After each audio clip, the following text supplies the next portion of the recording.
Imagine designing a building that you believe will save the human race, and only decades later discovering that you actually built its prison. That's the story at the heart of Shift, the second book in Hugh Howey's Silo trilogy. If Wool showed us life trapped underground, Shift pulls back the curtain and shows us exactly who built the trap, why they built it, and just how far they were willing to go to keep their secret buried. Let's get into it. The story begins above ground, in a world that still looks like ours. We meet Donald Keene, a newly elected congressman from Georgia. He's smart, a little idealistic, trained as an architect, and engaged to a woman named Helen who he genuinely loves. Life is good. Then his old college mentor, Senator Paul Thurman, comes calling with an offer Donald can't quite refuse, a chance to design something important, something classified, something that will supposedly protect the country in case of catastrophe.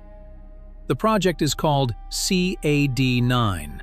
On paper, it's a continuity of government bunker, the kind of thing serious nations quietly build just in case.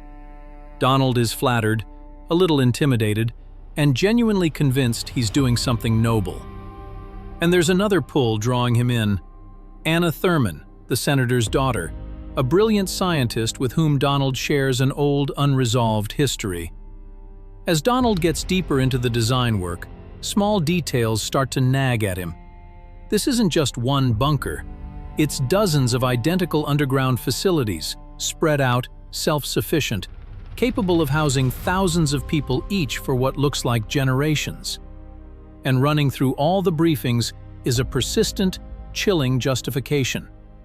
A new kind of self-replicating nanotechnology weapon, one so devastating that the only rational response is to go underground and simply wait it out. For a long stretch of the book, Donald believes the official story. He thinks he's helping build an insurance policy against an external threat. But cracks start to show. Reports that don't line up, meetings he's quietly excluded from, documents that get sanitized before they ever reach his desk. And Thurman, the man Donald trusted like a father, is hiding something behind his calm authority that Donald can feel long before he can name it. And then the truth lands, and it's worse than anything Donald imagined. The nanotechnology threat isn't coming from some hostile foreign power. It's coming from Thurman's own circle. A small cadre of powerful, deeply convinced men have decided that humanity is fundamentally broken, doomed to loop endlessly through war, greed, and self-destruction, and that the only cure is a hard reset. So instead of waiting for the next war to end civilization, they manufacture the apocalypse themselves. They release the nanotech, they orchestrate the collapse, and they do it all while quietly building the silos that will save a select few, under conditions entirely of their own design. Sit with that for a second. The people positioning themselves as saviors are the same people pulling the trigger. Donald's blueprints, it turns out, were never just architectural drawings for a shelter. They're the schematics for total control. Remote operable air systems, external locks, hidden channels of communication, and one facility built specifically to oversee all the others without their knowledge. Silo 1. And here's the detail that turns Donald's stomach the most. The architects of this plan never intended to grow old managing it in real time. They built themselves a way to sleep through most of it. This is where Shift introduces its central haunting device: long-term cryogenic stasis. A small, rotating group of caretakers is meant to wake up periodically, in shifts, oversee the silos for a defined stretch of time, and then return to frozen sleep while the next team takes over. Stretched out over centuries, a handful of people could quietly steer the fate of an entire underground civilization, all while the rest of the world believed its people had simply been rescued. When it's finally Donald's turn to step fully into this machine, he's betrayed in the most personal way imaginable. Drawn underground under false pretenses, he's sealed away, permanently, as one of the caretakers. Helen, his fiancée, is left behind on the surface, living out an entire life without him. While Donald is frozen in ice, thawed out only when duty calls him back. That gap, between the man who said goodbye and the man who wakes up, is the emotional core of the book. Every time Donald surfaces from cryo, he's more disoriented, more drugged, more hollowed out by medication designed to keep the caretakers docile. He's given a new name for this role: Troy. His old identity, his old grief, even his old face in the mirror start to feel like someone else's. As Troy, Donald's job is simple on paper: watch the silos, flag instability, follow protocol. But protocol is ruthless. When a silo shows signs of rebellion, records of people learning too much, populations growing too curious about the world outside, Silo 1 doesn't hesitate. Sabotage, containment, sometimes letting an entire silo quietly die. While Donald's story unfolds on this vast, chilling scale, Shift also gives us something far more intimate: the story of a boy named Jimmy, trapped alone in the ruins of Silo 17. Silo 17 sits right next to the silo readers will recognize from Wool, the one Juliet calls home.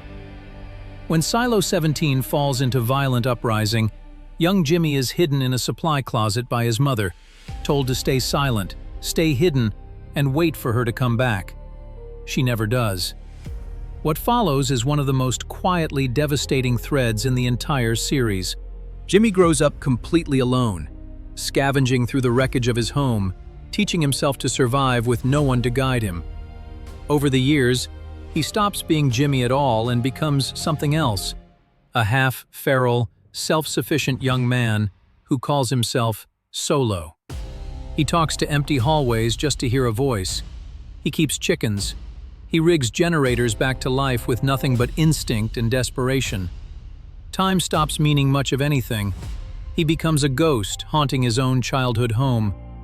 If Donald's arc is about the horrifying scale of institutional betrayal, Solo's arc is about what that betrayal actually costs one single ordinary person: the human wreckage left behind when powerful men make decisions in rooms no one else will ever see.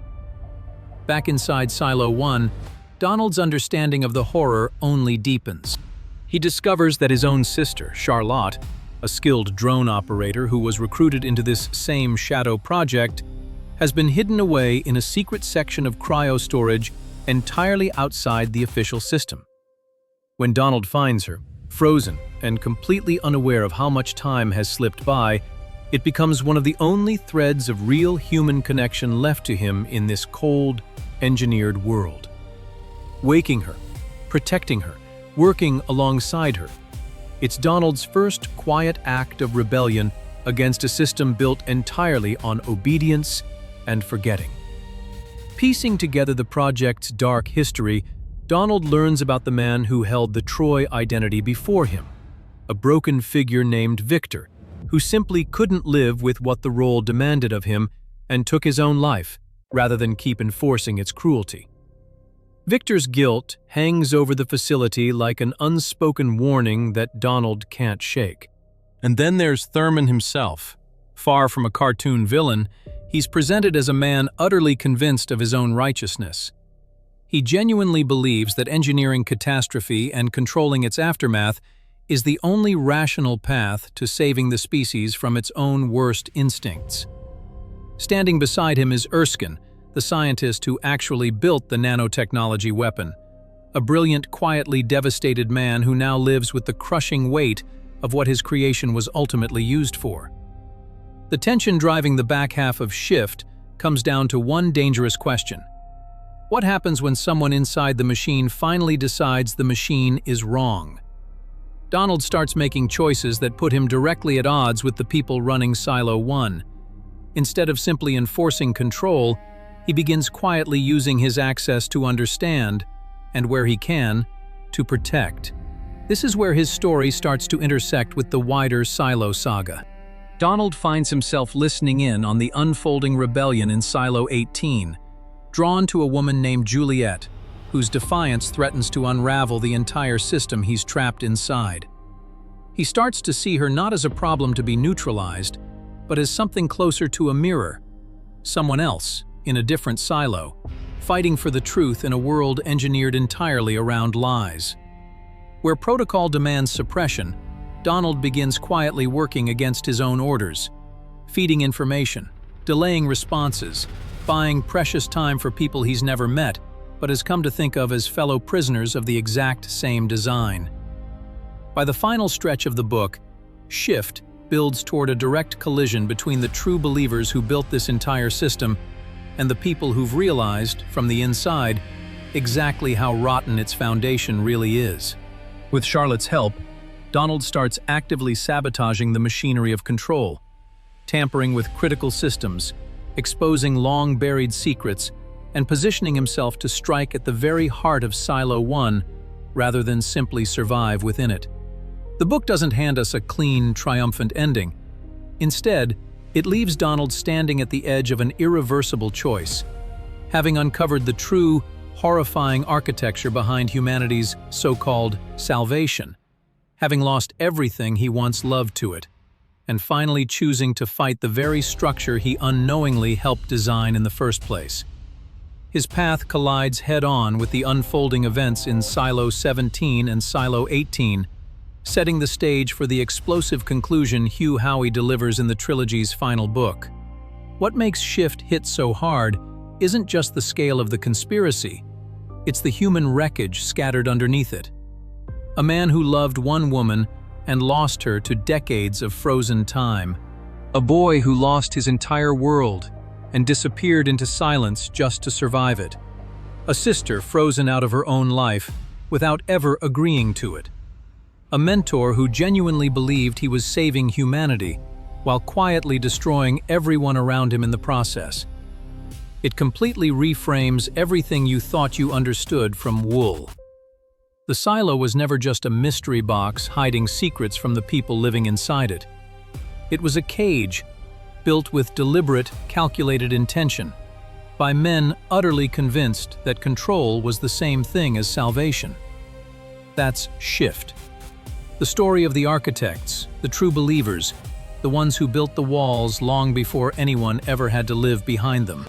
If this is your first time exploring the series, this is exactly why so many readers say Shift hits even harder than Wool, because now you know exactly who built the trap and exactly why they built it. Thanks for watching. If you want the next video breaking down the trilogy's finale, Dust, make sure you're subscribed, because everything Donald uncovers here is only the beginning of the end.